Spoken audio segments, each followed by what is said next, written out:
Hello friends, CBSE board की latest news की बात करें तो 10वीं 12वीं स्टूडेंट्स के लिए अब तक की सबसे बड़ी खबरें निकल के सामने आ रही है। सुप्रीम कोर्ट में 10वीं 12वीं के मामलों की फिर से सुनवाई थी। यानी सुप्रीम कोर्ट ने सीबीएसई बोर्ड से कहा था आप मार्किंग स्कीम बताएं, यानी आगे का प्लान बताएं और 10वीं 12वीं का रिजल्ट आप किस बेसिस पे जारी करेंगे और कब तक जारी करेंगे। फाइनली सुप्रीम कोर्ट ने सीबीएसई द्वारा बताई गई बातों को अप्रूव कर लिया। मैं अब तक की सबसे बड़ी ब्रेकिंग न्यूज़ आपको दे रहा हूँ। 10वीं 12वीं स्टूडेंट्स के लिए अब तक की सबसे बड़ी खबरें निकल के सामने आ रही है। तो चलिए वीडियो को बिना देर करते हुए शुरू करते हैं। आज सुप्रीम कोर्ट में सीबीएसई के मामलों की आखिरी सुनवाई थी। यानी सीबीएसई बोर्ड को आज बताना था कि उनका मार्किंग स्कीम क्या है, यानी किस आधार पे स्टूडेंट्स को 10वीं 12वीं के स्टूडेंट्स को मार्क्स दिया जाएगा और उनके रिजल्ट को कब जारी किया जाएगा। आप उनकी स्कीम को सीबीएसई बोर्ड द्वारा जारी की गई सुप्रीम कोर्ट में आप उनकी ऑफिशियल स्कीम आप स्क्रीन पे देख रहे हैं। इसी स्कीम पे 10वीं 12वीं के सभी स्टूडेंट्स को मार्क्स मिलेगा। तो वीडियो को ध्यान से देखिए क्योंकि किस आधार पर मार्क्स मिलेगा। सीबीएसई बोर्ड ने बताया जो स्टूडेंट 3 से ज़्यादा पेपर में शामिल हो चुके थे उनको किस आधार पर मार्क्स दिया जाएगा। जो स्टूडेंट सिर्फ 3 ही परीक्षाएं दे पाए थे उनको किस आधार पर मार्क्स मिलेगा और जो स्टूडेंट्स की सभी परीक्षाएं हो चुकी थी वो वीडियो को ध्यान से देखिएगा और रिजल्ट कब जारी होगा फाइनली सब कुछ इसमें वीडियो में बताया गया। ऑफिशियली स्कीम को हम एक एक करके बात करते हैं। तो सबसे पहले सीबीएसई बोर्ड ने इस स्कीम में क्या किया है, इसको सुप्रीम कोर्ट ने अप्रूव किया है। तो चलिए सबसे पहले बात करते हैं वन बाई वन, पूरी कंप्लीट आपके सारे डाउट क्लियर करने वाला हूं। सबसे पहले आप स्कीम को देख सकते हैं। यही स्कीम को सुप्रीम कोर्ट में सीबीएसई बोर्ड ने पेश किया था, जिसे सुप्रीम कोर्ट ने अप्रूवल देते हुए लागू करने के बारे में सीबीएसई बोर्ड को ये अप्रूवल दे दी है।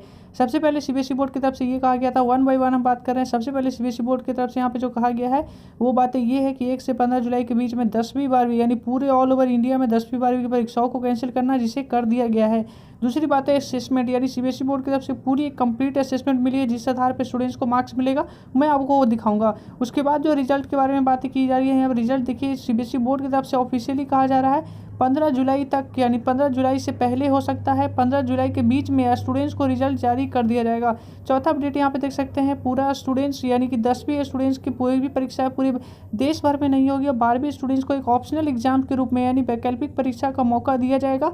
शायद सेंट्रल गवर्नमेंट करेगी और ये पूरी तरीके से 12वीं स्टूडेंट्स के लिए ऑप्शनल होगा। यानी स्टूडेंट्स अगर चाहेंगे तो ही एग्जाम देंगे, अगर वो इंटरनल असेसमेंट के मार्क्स पे वो खुश हैं तो वही मार्क्स उनके लिए फाइनल होगा। उसके बाद जो पांचवा कहा गया यहाँ पे, जैसे मैंने आपको बताया पूरे भारत में 10वीं की परीक्षाएं अब नहीं होगी, कोई भी परीक्षाएं नहीं होगी। जो परीक्षाएं आपकी पेंडिंग थी वो परीक्षाएं नहीं होगी और रिजल्ट आपको असेसमेंट स्कीम जो फाइनल किया गया सीबीएसई बोर्ड की तरफ से वो उसी बेसिस पे आपको मार्क्स दिए जाएंगे। अब यहाँ पे देखिए छठा अपडेट मैं आपको दिखा रहा हूँ 12वीं की परीक्षाओं को जो आपको ऑप्शंस की बात कही गई है उसका ऑप्शन की डिसीजन सीबीएसई बोर्ड जल्दी लेगी। यानी कि वो सीबीएसई बोर्ड आपको देश में जैसी स्थिति नॉर्मल होती है उसके बाद डिसीजन ली जाएगी। अब देखिए पूरा मार्किंग स्कीम को आप ध्यान से समझिए। सीबीएसई बोर्ड की तरफ से मार्किंग स्कीम में क्या कहा गया है, सबसे पहले यहाँ पे क्या कहा गया, 10वीं 12वीं के वो स्टूडेंट जिनकी सभी परीक्षाएं हो चुकी है उनका जो रिजल्ट जो डिक्लेयर होगा वो उनके एग्जाम के परफॉर्मेंस के बेसिस पे होगा। यानी कि जिन स्टूडेंट्स की सभी परीक्षाएं हो चुकी है उन स्टूडेंट्स ने उस परीक्षाओं में जो लिखा है उसी को कॉपी चेकिंग के बेसिस पे उनके जो मार्क्स आएंगे उसी बेसिस पे,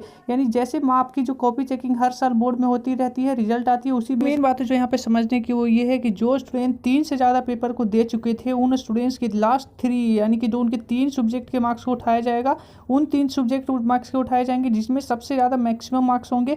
उन्हीं तीनों सब्जेक्ट के जो मार्क्स होंगे उसको एवरेजिंग के बेसिस पे आपके जो पेपर आपके छूटे हैं उसी में आपको मार्क्स दिए जाएंगे।